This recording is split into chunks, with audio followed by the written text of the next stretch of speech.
요한계시록 8장 6절부터 9절까지 있는 말씀.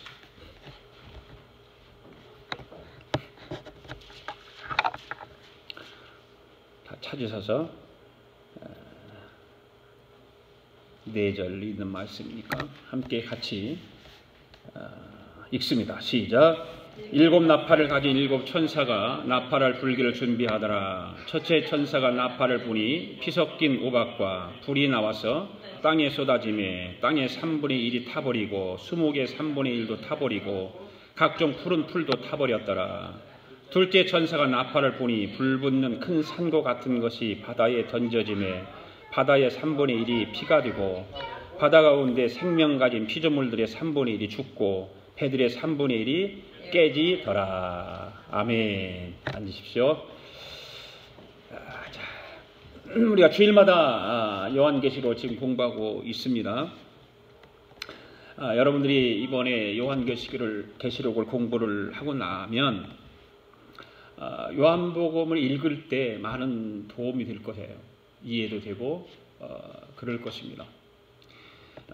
그리고 요한계시록을 우리가 평상시에 저 역시도 이렇게 요한계시록이 참 까다롭다, 어렵다, 이해하기 힘들다 이렇게 생각을 하고 요한계시록을 그렇게 가까이 하지 못했었는데 이번에 요한계시록을 공부를 하면서 같이 연구를 하고 여러 책을 보고 또 수많은 주석가들의 주석들도 펼쳐보면서 요한계시록이 어려운 책이 아니다.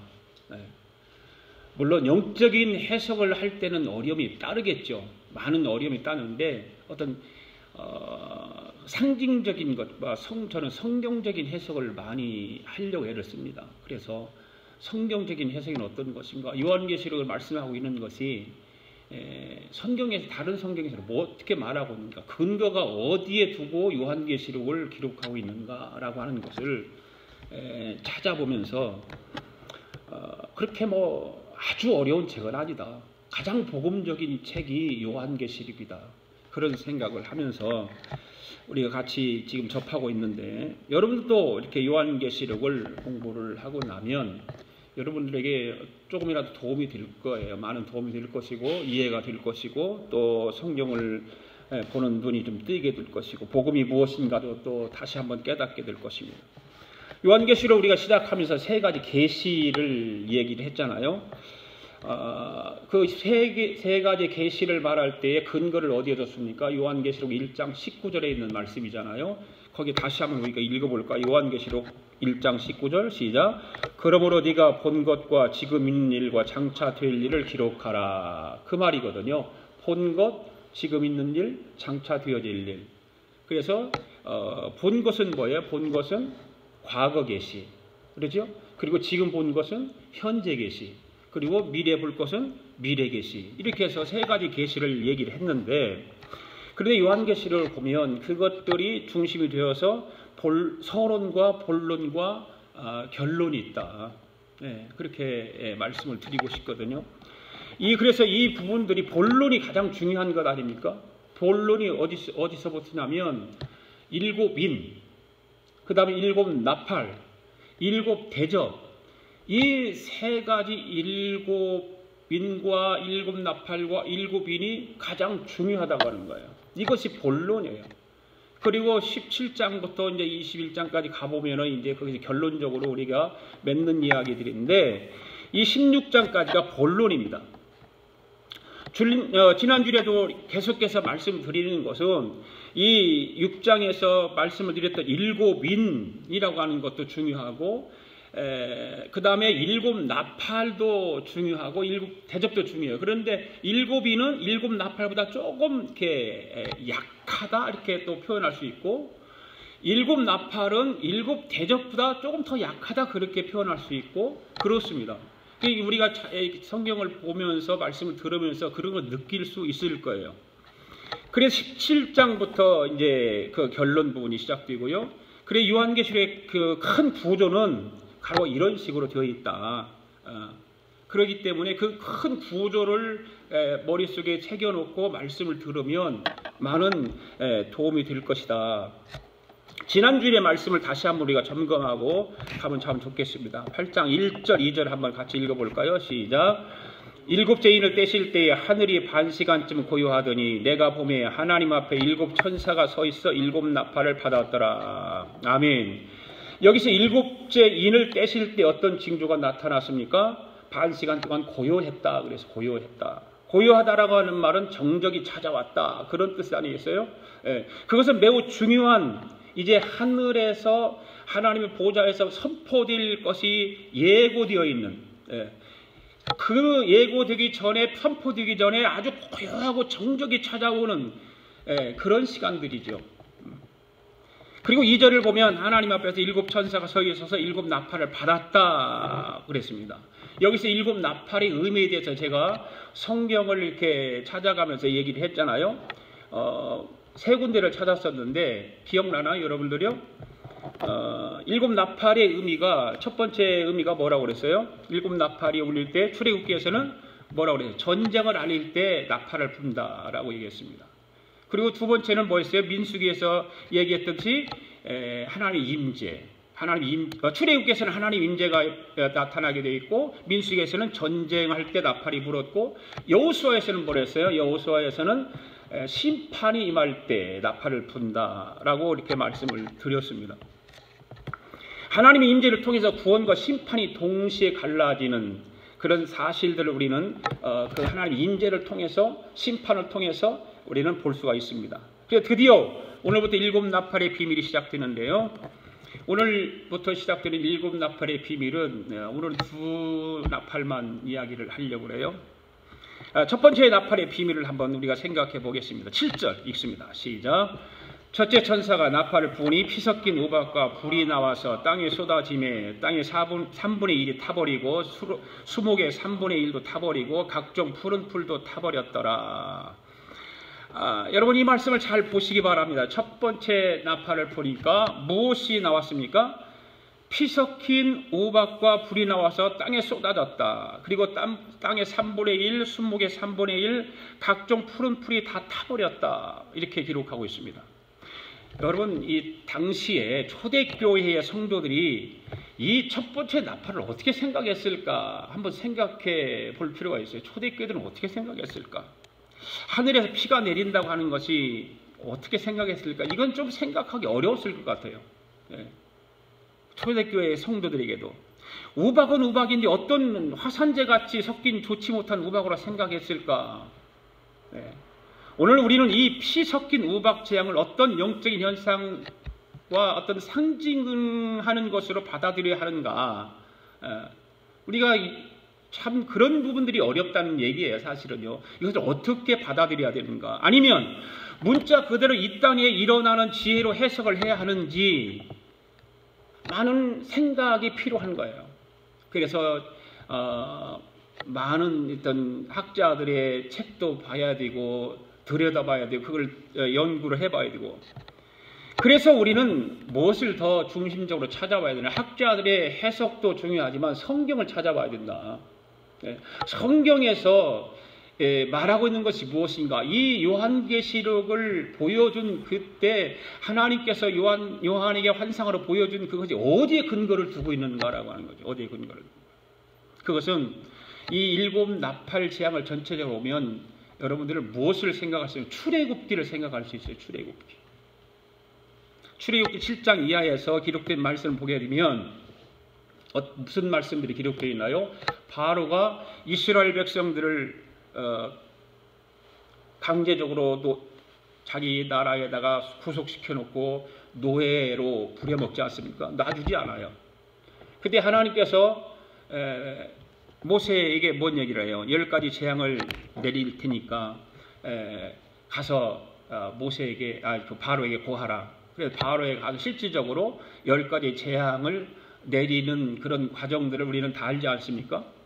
그 가운데 하나 7번째 재앙 가운데 우박재앙이 거기 나오잖아요. 우박재앙. 우박재앙이 거기 나옵니다. 그러니까 하나님께서 요한에게 이 우박재앙을 보여주실 때 유대인들이 잘 이해가 가도록 하기 위해서 출애굽의 그 모티브를 사용했다 그 말이죠. 자, 그러면 출애굽기를 한번 우리가 찾아서 읽어보는 것이 더 좋겠죠. 출애굽 9장 22절부터 26절까지 같이 읽겠습니다. 시작. 여호와께서 모세에게 이르시되 너는 하늘을 향하여 손을 들어 애굽 전국의 우박이 애굽 땅의 사람과 짐승과 밭의 모든 채소에 내리게 하라. 모세가 하늘을 향하여 지팡이를 들매 여호와께서 우레소리와 우박을 보내시고 불을 내려 땅에 달리게 하시니라. 여호와께서 우박을 애굽 땅에 내리심에 우박이 내림과 불덩이가 우박새에 섞여 내림이 심히 맹렬하니 나라가 생긴 그때부터 애굽은 온 땅에는 그와 같이 일이 없었더라. 우박이 애굽 온 땅에서 사람과 짐승을 막론하고 밭에 있는 모든 것을 쳤으며 우박이 또 밭의 모든 채소를 치고 들의 모든 나무를 꺾었으며 이스라엘 자손들이 있는 곳에 고센 땅에는 우박이 없었더라. 이게 출애굽기에서 이제 모세가 바로 앞에서 이제 행하기 직전에 하나님께서 말씀을 해주신 그런 거예요. 여러분, 이 말씀을 읽으면서 우박지향이 하나님의 백성들에게 내려진 재앙일까요? 아니면 애굽 백성들에게 내려진 재앙일까요? 이거는 뭐 생각할 필요 없잖아요. 심판의 정확한 대상이 누구인가라고 하는 거죠. 바로 애굽 백성들이에요. 네.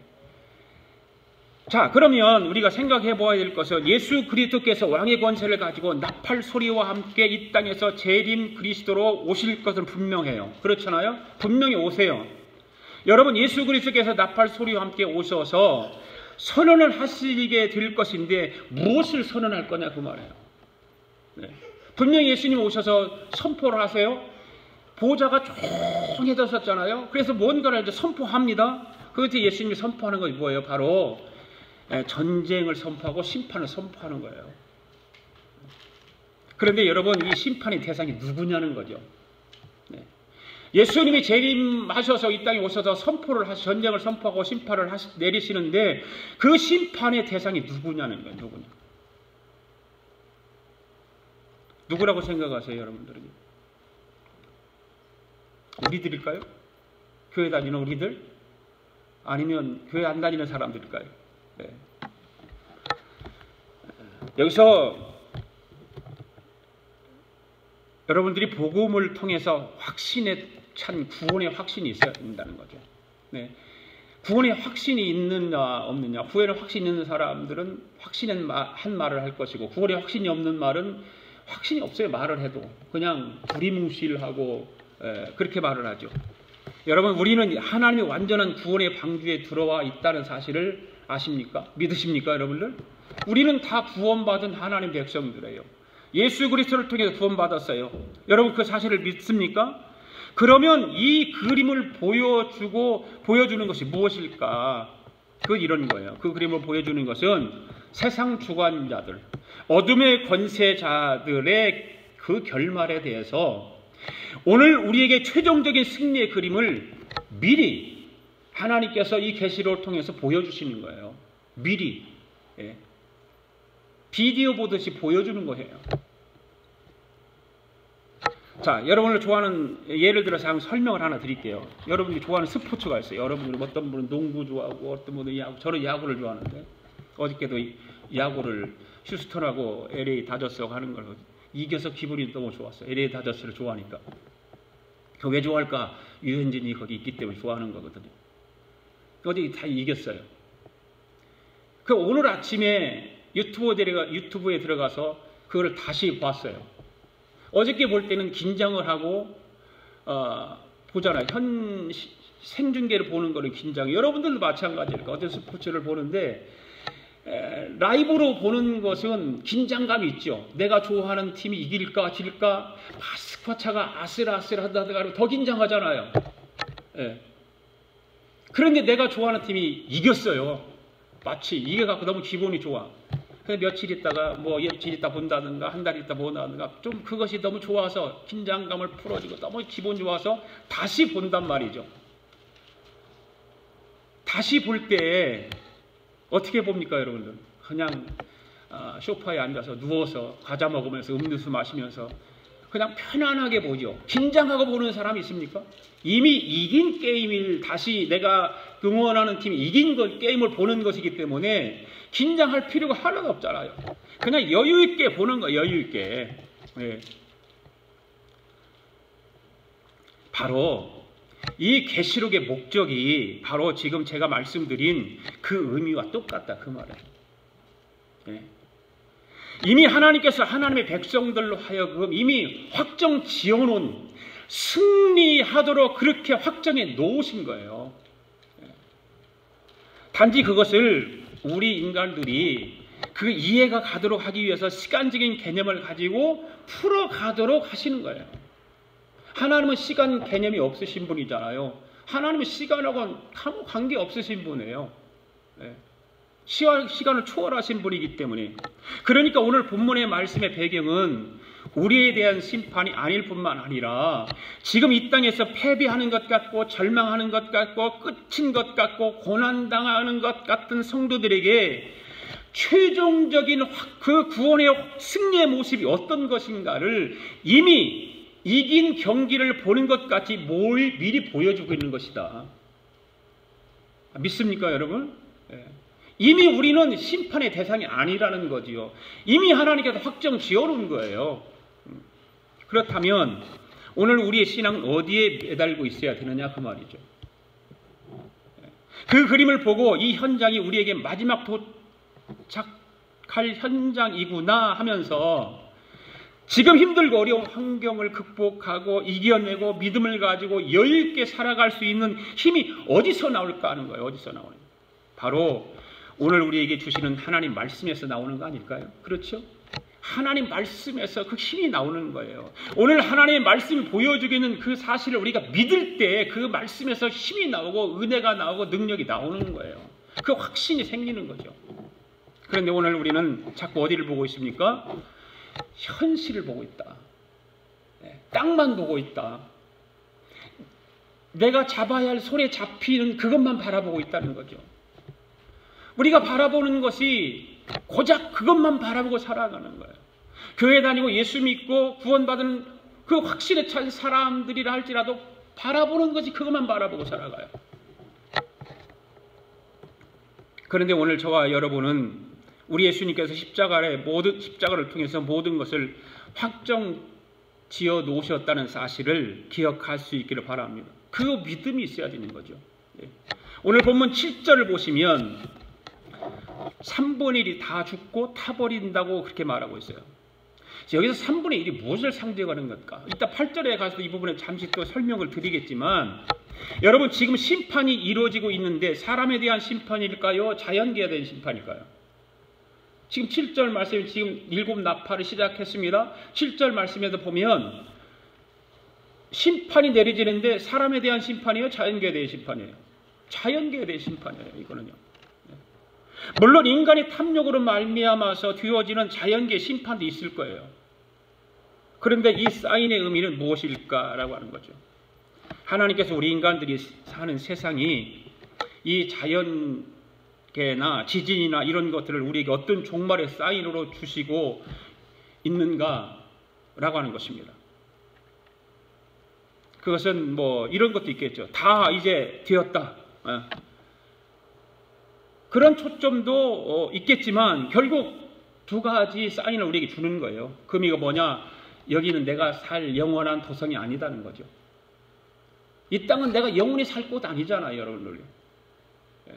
우리 집 있는 동네가 지난 겨울에 홍수가 났었어요.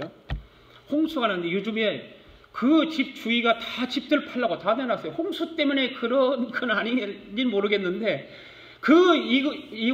홍수가 있고 나서 집들을 팔려고 다 내놨어요. 무서워서 못 살겠다는 거죠. 지진이 나는 곳에서 여러분 살 수 있겠어요? 못 살겠다고 다 이사를 가지 않겠어요? 누구든지 이사 가려고 할 거예요.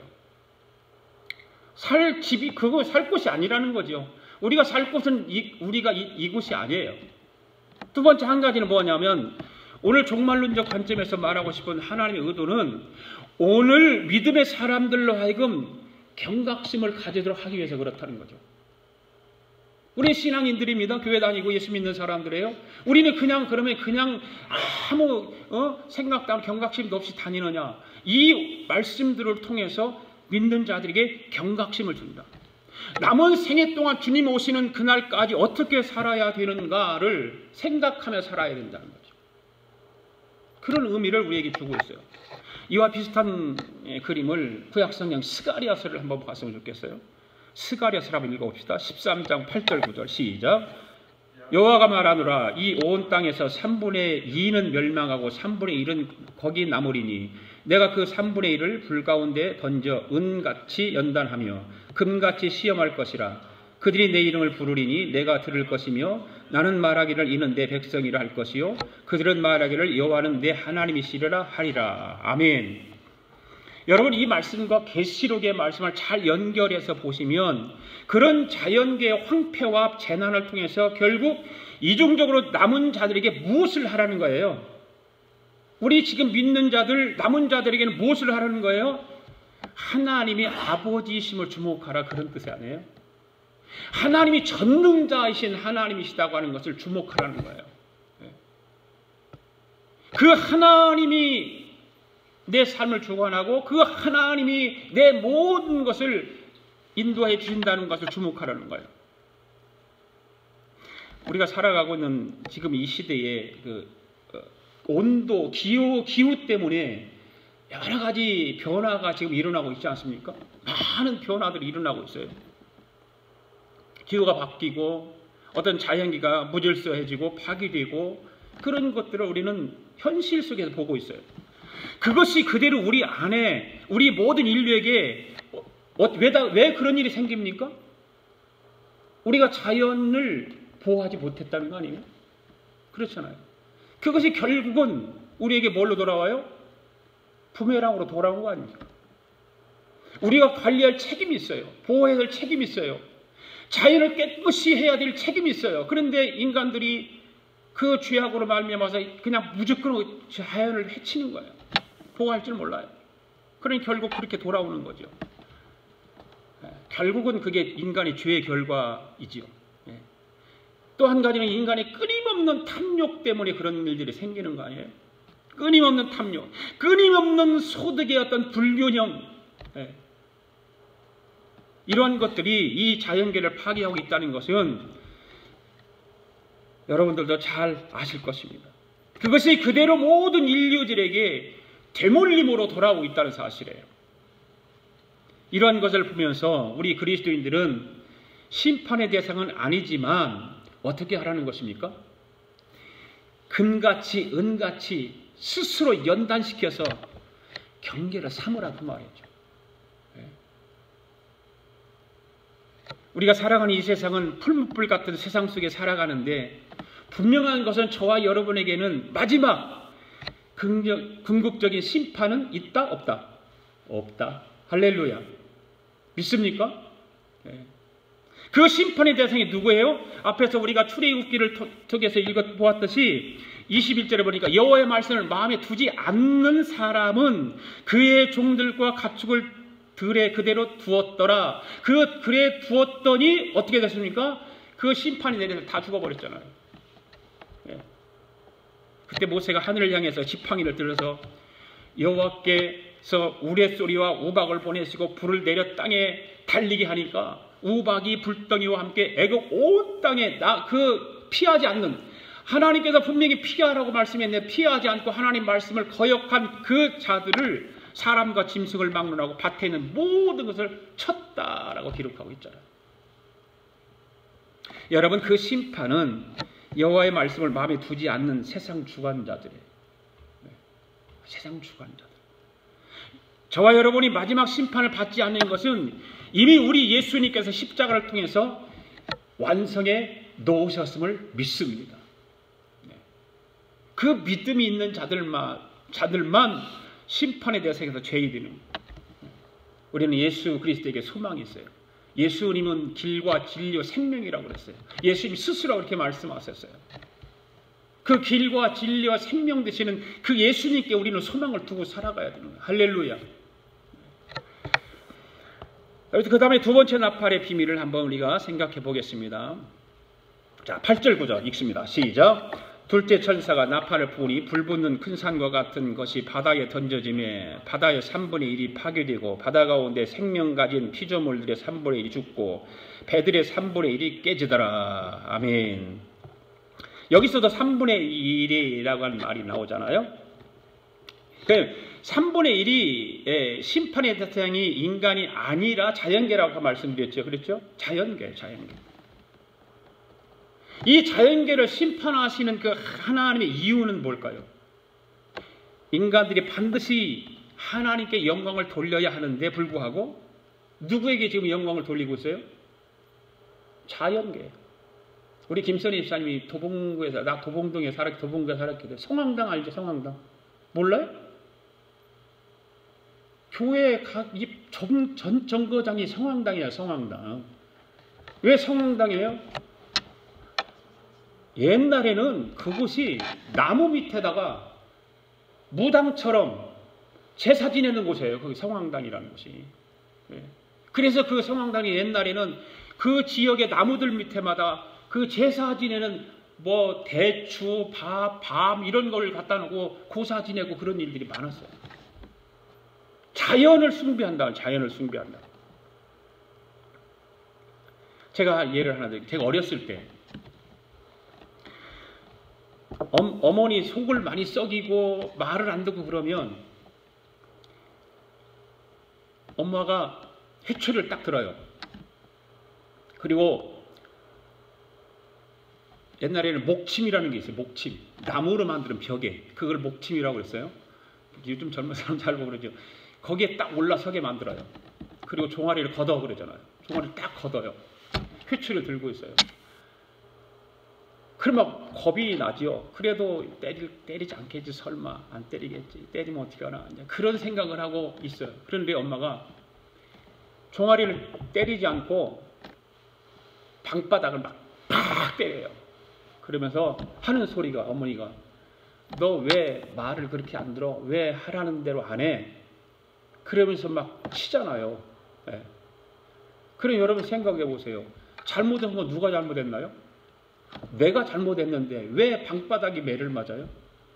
아무 이유 없이 맞는 거 아니에요. 네. 그게 무슨 아무것도 아닌 방바닥이 왜 매를 맞아야 돼요? 그런 의미를 한번 생각하면서 오늘 피조물에게 자연계 심판을 내리시는 하나님의 경고를 한번 우리가 생각해 보자는 거예요. 왜 그럴까요? 왜 자연계를 심판하실까요?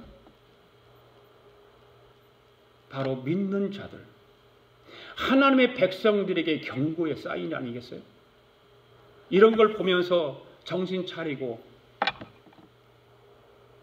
그 하늘의 보좌에 십자가를 통해서 이뤄놓은 그 영광을 바라보면서 이 땅에서 그리스도인답게 바르게 살아라, 그 소리 아니겠어요? 네. 여러분 시편 121편에 있는 말씀을 알잖아요. 내가 산을 향하여 눈을 돌리라. 나의 도움이 어디서 올꼬. 천지 지으신 여호와 나의 왕이여 영원히 지키시리로다. 이 시편 121편 1절 2절의 말씀으로 만든 찬양, 120편 전체를 만든. 자, 이 말씀을 우리가 보면서 이게 어떻게 만들어진 이 고백이, 시인이 왜 이런 고백을 했을까? 시편 121편에서 왜 이런 고백을 했을까? 자, 여러분 보세요. 내가 산을 향하여 눈을 들리라 그랬어요. 나의 도움이 어디서 올꼬? 자, 이 시인이 이 시를 쓰게 된 동기가 무엇일까? 당시 이스라엘 백성들은 아주 고통 가운데 있을 때예요. 너무 힘들고 어려운 가운데 있을 때에 그러면 하나님을 더 섬겨야 되잖아요. 하나님께서 택한 백성들이 하나님을 더 잘 섬기고 하나님 앞에 예배하고 하나님을 경배해야 되잖아요. 그런데 이스라엘 백성들을 어떻게 했냐? 산을 향해서 고개를 들고 산을 향해서 예배를 드리고 산을 향해서 절을 하고 자연계를 향해서 거기 경배를 했다, 그 말이에요.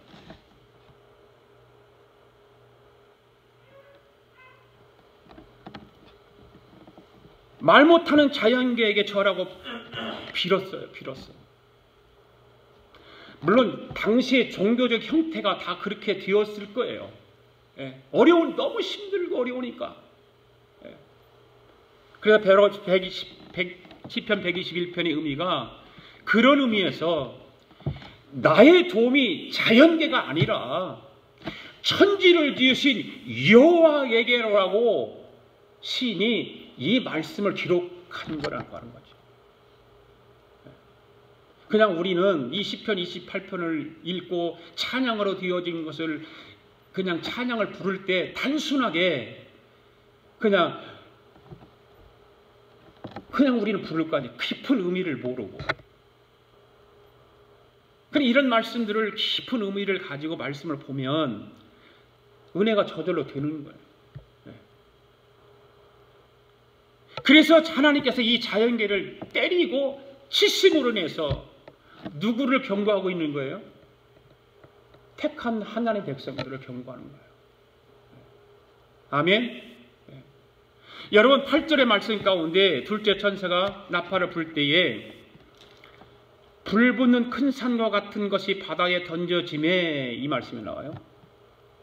여러분 여기서 불 붙는 큰 산이 불 붙는 큰 산입니까? 불 붙는 큰 산 같은 것입니까? 같은 거예요. 같은 거. 그 잘 보셔야 돼요. 그러니까 이 말씀은 어떤 비유와 상징을 말하고 싶었던 것일까라고 하는 거죠. 그러면 사도 요한이 지금 어디에 있어요? pat모섬이 어떻게 되어 있어요? 유배되어 있어요. 그 유배되어서 기도 가운데 이 환상을 받을 때 이 환상이 어디에 근거한 환상이냐 그 말이죠. 사도 요한이 본 환상을 전혀 보지도 못했고 듣지도 못했던 환상일까요? 전혀 그렇지 않아요. 사도 요한이 요한계시록을 통해서 본 모든 환상들은 성경에 근거하고 있다는 거죠. 이미 구약 선지자들을 통해서 수많은 사인을 보냈던 설득하고 경고하고 계속해서 말씀을 하셨던 내용들이 어떻게 실현되고 이루어질 것인가를 보여주고 있는 거예요. 사도 요한의 환상을 통해서. 이해가세요? 네. 이 두 번째 나팔을 자세히 보시기 바랍니다. 불 붙는 큰 산과 같은 것이다 되어 있어요. 그렇다면 이 불 붙는 큰 산과 같은 것이 무엇이고 이 계시의 환상이 어디에 근거해서 말씀을 주신 것일까? 구약성경을 찾아봐야 되겠죠? 자, 찾아보겠습니다. 에레미야서 51장 25절부터 29절까지 좀 글씨가 적지 여러분들 보일 거예요. 시작. 여호와의 말씀이 아니라 온 세계를 멸하는 멸망의 산아 보라 나는 내 원수라 나의 손을 내 위에 펴서 너를 바위에서 굴리고 너로 불탄 산이 되게 할 것이니 사람이 내게서 집 모퉁이 뜰이나 기초돌을 취하지 아니할 것이요 너는 영원히 황무지가 될 것이니라. 여호와의 말씀이니라. 땅에 깃발을 세우며 나라들 가운데 나팔을 불어서 나라들을 등원시켜 그를 치며 아라랏과 민니와 아스그나스 나라를 불러 모아 그를 치며 사무관을 세우고 그를 치되 극성스러운 메뚜기같이 그 말들을 몰아오게 하라. 뭇 백성 곧 메대 사람의 왕들과 그 도백들과 그 모든 태수와 그 관할하는 모든 땅을 준비시켜 그를 치게 하라. 땅이 진동하며 소용들이 치시니 이는 여호와께서 바벨론을 쳐서 이 땅으로 황폐하여 주민이 없게 할 계획이 섰음이라. 아멘. 여러분 이 말씀을 읽으면서 불타는 산과 같은 비유가 나오죠.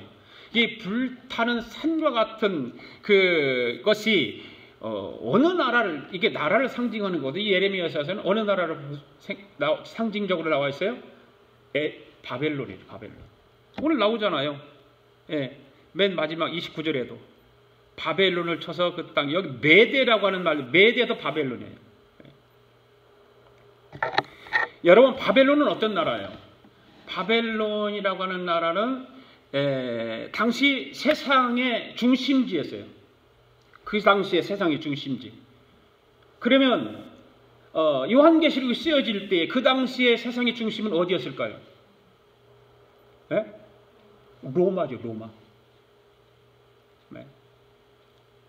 구약시대의 중심지는 바벨론이었지만 이 계시록에 쓰여질 당시에는 로마가 세상의 중심지였어요.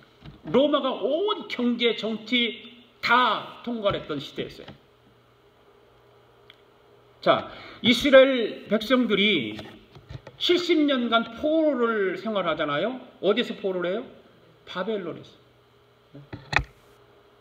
그 포로로 잡혀서 삼았던 나라가 바벨론이야. 이 바벨론을 결국에 가서는 어떻게 하시겠다는 말씀이에요?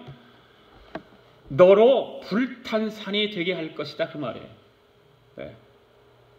바벨론을 향해서 메시지가 그렇게 전달되는 거예요. 그때 나팔을 불게 해서 주변에 많은 나라들을 동원해 가지고 바벨론을 멸망해야 할 것이다, 그 말이에요. 쉽게 이해가 되잖아요. 그걸 보니까 계시록에서 불탄 산과 같은 것을 얘기할 때에 이 바벨론을 이야기하는 것입니다. 그렇게 되면 그 안에 고통당하고 억울함을 당했던 하나님의 백성인 이스라엘은 어떻게 될 것이냐? 히브리인들은 어떻게 될 것이냐? 바로 해방에 맛보게 될 것이다, 그 말이에요. 그런데 여러분, 성경을 잘 보시면 오늘 본문이 단순히 이스라엘이나 히브리 백성들은 자유를 얻게 될 것이고 그를 억압했던 바벨론은 불탄 산이 바다에 던져지는 것처럼 멸망하게 할까요? 성경 그렇게 돼 있어요. 네. 물론 하나님께서 그렇게 하실 수 있어요. 네. 그렇게 기록했어요. 그러나 그렇지 않다는 거예요. 그런 내용으로 끝을 맺기 위해서 이 본문이 있는 것이 아니라는 거죠. 거기서 딱 끝난 것이 아니라 그 뒤에 말씀을 또 읽어보면 왜? 어떻게 하나님께서 바벨론을 멸망시키게 할 것인가를 기록하고 있어요. 자, 51장 33절 34절 시작. 만군의 여호와 이스라엘 하나님께서 이와 같이 말씀하시되 딸 바벨론은 때가 이른 타작마당과 같은지라 멀지 않아 추수 때가 이르리라 하시도다. 바벨론의 느부갓네살 왕이 나를 먹으며 나를 멸하며 나를 빈 그릇이 되게 하며 큰 뱀같이 나를 삼키며 나의 좋은 음식으로 그 배를 채우고 나를 쫓아내었으니. 할렐루야. 여기 34절에서 뭐라고 그래요? 나를 먹으며 나를 멸하며 나를 빈 그릇으로 되게 하며 큰 뱀과 같이 나를 삼키며 나의 좋은 음식으로 그 배를 채우고 나를 쫓아내었다. 여기 나 이런 말들이 많이 나오죠. 여기서 이 나라고 하는 말은 누굴까? 에레미야가 기록했어요. 그 에레미야가 나라고 하는 것을 사용해서 말을 했어요. 그 나는 누굴까? 누구세요? 누구라고 생각하세요? 이스라엘을 얘기하는 거야, 이스라엘.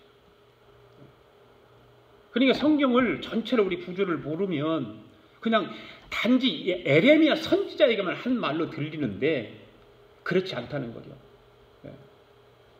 이스라엘 민족이 포로로 잡혀간 당시에 하나님께서 하신 말씀이니까 에레미야 선지자를 통해서 이스라엘 민족에게 들려줘요. 바로 에레미야가 그냥 자기 기록한 거예요. 아이 메시지를 통해서 1인칭화해서 기록한 것 뿐이에요. 자, 35절을 또 읽어보겠습니다. 35절 시작. 내가 받은 폭행과 내 육체에 대한 학대가 바벨론에 돌아가기를 원한다고 시온 주민이 말할 것이요 내 피 흘린 죄가 갈대아 주민에게로 돌아가기를 원한다고 예루살렘으로 말하리라. 아멘. 자, 여러분, 이 말이 무슨 말일까? 여러분 잘 생각해 보세요. 이 성경을 보게 되면 내가 받은 폭행과 육체에 대한 학대가 바벨론에 들어가기를 원한다라고 누가 말한다고 말하고 있어요? 시온 주민이 말한다. 여기서 시온 주민이 누구를 말할까? 네. 바로 하나님의 택한 백성들을 말하는 거죠. 그리고 예루살렘도 마찬가지죠. 예루살렘도 하나님의 택한 백성들을 말하는 거죠. 그런데 이들이 말을 하겠다고 합니다. 그들이 하고자 하는 말이 무엇이냐 말이에요. 하고자 하는 말이. 자, 36절 또 읽습니다. 시작. 그러므로 여호와께서 이와 같이 말씀하시되 보라 내가 내 송사를 듣고 너를 위하여 보복하여 그의 바다를 말리며 그의 샘을 말리리니. 아멘. 여러분, 이 말씀을 무엇을 의미하고 있을까? 35절에서 뭐라고 말해요? 시온 백성이 예루살렘이 자기들이 당한 폭행과 육체에 대한 학대를 말하리라 이렇게 말했어요. 그런데 35절에서 말하리라고 한다는 이 말한다고 하는 이 말은 36절에서 뭐라고 말하고 표현하고 있어요? 말하리라고 하는 말을 송사한다 이렇게 표현하고 있어요. 송사한다. 그렇죠? 예. 이 송사라고 하는 단어를 우리가 좀 생각해 보자. 그 말이에요. 이 송사라고 하는 말은 영어로 뭐라고 그래요?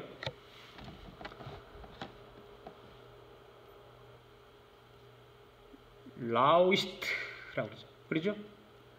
LAWSUIT. 그렇죠? 송사라는 말을 내가 찾아봤어요. 찾아보니 그 나오더라고요. 라우이스트. 그러니까 소송하다, 고소하다. 그런 뜻이에요. 한국 사전을 찾아봤어요. 한국에 가서 한국 사전을 찾아보니까 판결해 주도록 법정에서 청구하는 것을 송사라고 그런다. 우리 법정에 송사라는 말을 쓰잖아요. 많이요. 여러분, 이 송사라고 하는 말을 오늘 믿는 사람들에게, 우리들에게 영적인 언어로 한다면 어떤 단어를 쓸까요? 에? 어떤 단어를 쓸까요? 여러분들이 송사할 일이 생겼어. 하나님 앞에. 그러면 뭘 해야 돼요? 기도죠. 그렇죠? 간청하는 거죠. 간구하는 거죠. 그렇죠? 그러니까 영적인 의미로 오늘 우리에게로 가져와서 이 송사라는 단어를 쓰면 하나님 앞에 우리가 송사를 올리는 거예요. 그러면 우리는 뭘로 해요? 기도를 통해서 하는 거예요. 간구와 간청을 통해서 하는 거예요. 그러니까 본문을 통해서 의역을 한다면 역사의 고통 속에서 이 험난한 풀무불 가운데서 언제 우리를 건져주시겠습니까 하고 울부짖고 기도하던 백성들의 기도를 의미하는 것이 송사다. 네. 자, 성경을 한번 봅시다. 예레미야 29장 10절 시작. 여호와께서 이와 같이 말씀하시니라. 바벨론에서 70년이 차면 내가 너희를 돌보고 나의 선한 말을 너희에게 성취하여 너희를 이곳으로 돌아오게 하리라. 아멘. 이 말씀을 잘 보세요. 하나님이 당신의 택한 백성에 대한 그림이 분명하게 보입니다. 그렇죠? 분명하게 보여요. 그런데 하나님께서 어떻게 택한 백성들을 하시겠다는 거예요? 바벨론에서 70년이 차면 내가 너희를 돌보고 나의 선한 일을 너희에게 어떻게 하시겠다고 하고 있어요? 성취하여 너희를 이곳으로 돌아오게 하시겠다는 거예요. 그런데 놀라운 조건이 하나 붙잖아요. 조건이 붙어요. 11절 시작. 여호와의 말씀이니라. 너희를 향한 나의 생각을 내가 아나니 평안이요 재앙이 아니라 너에게 미래와 희망을 주는 것이니라. 12절 13절 제가 읽겠습니다. 잘 눈을 보세요. 너희가 내게 부르짖어 내게 와서 기도하면 내가 너희에 대해 기도를 들을 것이요 너희가 온 마음으로 나를 구하면 나를 찾을 것이요 나를 만나리라. 할렐루야. 자, 여러분 잘 생각해 보세요. 하나님께서 이스라엘 백성들을 분명하게 70년 동안 포로 생활이 마쳐지면 돌아오겠다고 말씀하셨어요. 그렇죠? 분명히 말씀하셨어요. 그렇습니까? 안 그렇습니까? 그렇죠? 네. 그러시면서 하시는 말씀이 뭐예요? 나의 생각이 멸망이 아니고 평안이고 미래 희망이라고 이렇게 말씀하셨습니다. 그런데 하나님께서 12절과 13절에서 보니까 어떻게 하여야 그것을 성취할 것이라고 말하고 있습니까? 기도를 해야 성취합니다. 내게 부르짖으면 내가 그렇게 이루어주겠다는 거예요. 오늘 저와 여러분들이 이 귀한 말씀을 접하면서 신앙에 놀라운 어떤 변환점이 있기를 바랍니다. 왜 그러냐? 결론적으로 말씀드리면 이 세상을 주관하시는 분은 하나님이시라고 하는 것을 먼저 말씀을 드립니다. 아멘? 네. 이 세상은 하나님이 주관자예요. 할렐루야. 미국을 주관하는 분이 누구예요? 네? 트럼프예요? 아니에요. 하나님이세요. 우리 조국을 주관하는 분이 누구예요? 문재인 대통령이요? 인기가 많으니까 문재인 대통령이 우리나라를 주관자입니까? 아닙니다. 하나님이십니다. 할렐루야. 전능하신 하나님이 주관자세요. 그러면 여러분의 인생의 삶의 주관자는 누구십니까? 나라의 주관자가 하나님이신데 우리 인간 한 사람 한 사람의 삶의 주관자가 누구냐고 그 말이에요. 하나님이시죠. 여러분 그거 믿습니까? 그렇게 고백하십니까? 네. 그런 믿음이 있습니까? 그 믿음을 가지고 지금 살아가고 있습니까?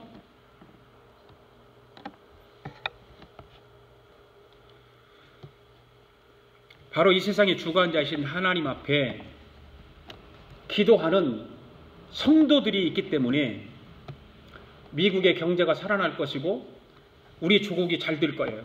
할렐루야. 트럼프가 대통령이 돼서 미국이 경제가 살아나는 것이 아니고 인기가 좋은 문재인 대통령이 우리나라의 대통령이 돼서 우리나라가 잘 되는 것이 아니에요. 오늘 저와 여러분들이 이 사실을 분명히 믿어야 합니다. 아멘. 네. 오늘 하나님의 자녀들인 성도들의 기도는 하늘에서 뭐라고 그랬어요? 성도의 기도는 하늘에서 메고 푼다 그랬어요. 지난 주일에도 기도에 대해서 내가 말씀을 드렸는데 여러분 성도의 기도가 그만큼 중요한 것입니다. 하나님께서 어떻게 이 우주 만물을 운행하세요? 어떻게 만들어 가세요? 지난 주일에 설명했잖아요. 성도들의 기도를 통해서 이 우주 만물을 운행해 나가신다. 주관해 나가신다. 바로 그거예요. 여러분 자녀를 어떻게 키우세요?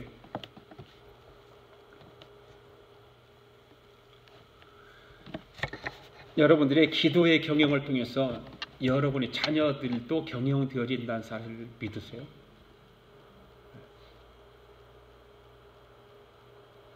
기도한 대로 자녀가 경영되어지는 거예요.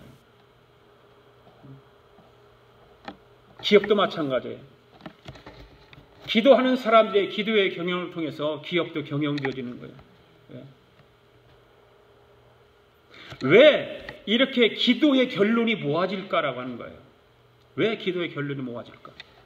자, 우리가 배웠던 거지만 계시록 8장으로 다시 돌아갑니다. 지난 주에 보았던 3절, 5절 다시 한번 봅시다. 시작. 또 다른 천사가 와서 제단 곁에 서서 금 향료를 가지고 많은 향을 받았으니 이는 모든 성도의 기도와 합하여 보좌 앞 금제단에 드리고자 함이라. 향연이 성도의 기도와 함께 천사의 손으로부터 하나님 앞으로 올라가는지라. 천사가 향료를 가지고 제단에 불을 담아다가 땅에 쏟음에 우레와 음성과 번개와 지진이 나더라. 할렐루야. 네. 여러분 물어보겠습니다. 지금 사도 요한이 이 계시를 받을 때 어떤 상황 가운데 처해 있습니까? 유배된 상태죠. 유배된 상태. 왜 유배가 됐냐 그 말이에요. 그 당시에 로마의 정권으로부터 아주 극단적인 그런 상황으로 몰아가는 것이 바로 유배시키는 거였어요. 정치적으로. 유배되면 아무것도 할 수 없잖아요. 세상을 볼 수 있습니까? 뭘 사람을 만날 수 있습니까? 가장 극한적인 상황. 세상의 모든 의지로부터 철저하게 단절시키도록 가둬놓았던 유배 생활. 이렇게 처절하고 무기력한 가운데 있을 때 하나님은 사도 요한에게 보여주는 것이 무엇이었는가? 바로 하나님의 그 하늘 보좌의 경영을 사도 요한에게 보여주신 거예요. 처절하고 정말 의지할 곳 없고 모든 것이 단절된 상태에서 하나님은 사도 요한이 가만히 있겠어요? 분명히 기도했을 거 아니에요. 그 기도를 통해서 환상을 보여주는데 하늘의 경영을, 보좌의 경영을 요한에게 보여주시는 거예요. 그런데 그 하늘의 경영이 누구의 기도를 통해서 성취되느냐 그 말이죠. 성도들의 기도를 통해 성취되는 거예요. 할렐루야. 그러면 계시록 6장으로 다시 한번 또 돌아가 봅니다. 6장 9절 11절 시작. 다섯째 인을 떼실 때에 내가 보니 하나님 말씀과 그들이 가진 증거로 말미암아 죽임을 당한 영혼들이 제단 아래 있어 큰 소리로 불러 이르되 거룩하고 참되신 대주제여 땅에 거하는 자들을 심판하여 우리 피를 갚아주지 아니하시기를 어느 때까지 하시려 하나이까 하니 각각 그들에게 흰 두루마기를 줌시며 이르시되 아직 잠시 동안 쉬되 그들의 동무 종들과 형제들을 자기처럼 죽임을 당하여 수가 차기까지 하라 하시더라. 자, 여기 말씀 잘 보세요. 환란의 역사 가운데 예수 그리스도의 증인된 자들, 증거자들이 억울하게 죽임을 당했어요. 그렇죠? 네, 억울하게 죽임을 당했어요. 그런데 역사는 세상이 이기는 것 같고 그들이 승리하는 것으로 끝이 나는 것 같았어요. 역사는 그렇게 봤어요. 돈이 승리하는 것 같고 사람이 승리하는 것 같이 그렇게 역사는 흘러가고 역사는 그렇게 비춰지고 역사는 보여지고 있어요. 그런데 여러분, 오늘 성경을 보니까 무엇을 깨달을 수가 있습니까? 오늘의 역사는 실질적으로 경영하는, 누가 경영하고 있다고 성경은 증거하고 있냐 그 말이에요. 누가 경영하고 있는가? 아까도 말씀드렸듯이 성도들의 기도의 경영을 통해서 역사는 경영되어지고 있다. 믿으세요? 네. 그러니까 저와 여러분의 기도는 역사를 경영하는 특권을 가지고 있다. 여러분의 기도 한마디 한마디가 역사가 이뤄가고 있는 거예요. 역사를. 얼마나 중요한가 그 말이에요. 그러니까 기도가. 어떻게 기도하지 않고 살겠냐 그 말이에요.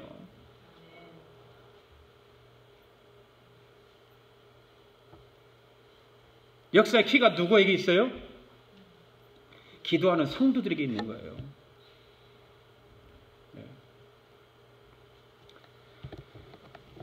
그대로 성취되는 것을 보여주고 있는 거 아닙니까? 지금도 하나님 백성들 가운데 직장에서 승진의 문제라든지 사업을 경영의 문제라든지 어떤 육체의 질병의 문제라든지 사람 때문에 당하는 고통이라든지 하나님의 백성이기 때문에 각양각색에 감내하고 걱겨하는 일들이 있다 그 말이죠. 있습니다. 결국 로마 정권은 뭐예요? 사도 요한을 반모섬에서 유배시켜 놓은 거예요. 사람으로서는 가장 무기력하고 힘없는 상태에 던져져 있어요. 그때 하나님은 뭔 일을 하세요? 가장 큰 역사를 이루어 가시잖아요. 가장 연약해 있을 때, 가장 무기력해 있을 때에 하나님은 역사를 이루어 가시는 거예요. 이것이 오늘 성령님께서 저와 여러분에게 주신 큰 은혜인 줄로 믿습니다. 오늘 하나님의 백성인 저와 여러분들이 이 세상을 살아가는 동안 참 때로는 혼자라고 느낄 때도 있을 것이고 무기력할 때 교회 때문에 무기력하고 사람 때문에 무기력하고 자식 때문에 무기력하고 남편 때문에 아내 때문에 무기력하고 이 모든 것이 귀찮다고 생각할 때 그때가 바로 절호의 기회라는 거죠. 그 기회를, 그런 기회를 놓치지 말아야 돼요. 그 기회로 삼고 우리는 기도해야 되는 줄 믿습니다. 하나님은 오고 오는 수천 년의 역사를 바로 성도들의 기도를 통해서 경영해 오셨다는 우리는 믿어야 될 줄로 믿습니다. 계시록 6장 10절을 통해서 들었던 거룩하고 참되신 대주제여 땅에 거하는 자들을 심판하여 우리 피를 갚아주지 않으시기를 어느 때까지 하시려나이까 하면서 부르짖었던 그 성도들의 기도의 경영을 통해서 이루어진다는 사실. 이러한 마지막 날에 일어날 일들을 바라보면서 오늘 저와 여러분은 더욱더 경각심을 가지고 기도의 경영을 이루어갈 성도들이 될 수 있기를 바랍니다. 여러분의 가정의 모든 일도 여러분의 기도의 경영을 통해서 이루어질 것입니다. 여러분의 자녀들도 모든 앞날에 여러분의 기도를 통해서 그 경영을 통해서 이루어지게 될 줄로 믿습니다. 오늘 그러한 것들이 성경이 우리에게 증언해주고 있다는 사실을 기억하시고 이 한 주간도 여러분의 기도의 경영을 통해서 하나님의 역사가 이루어지는 놀라운 일들이 있기를 바랍니다. 다 일어나셔서 함께 하나님의 찬양 부르며 11조 헌금을 드리도록 하겠습니다.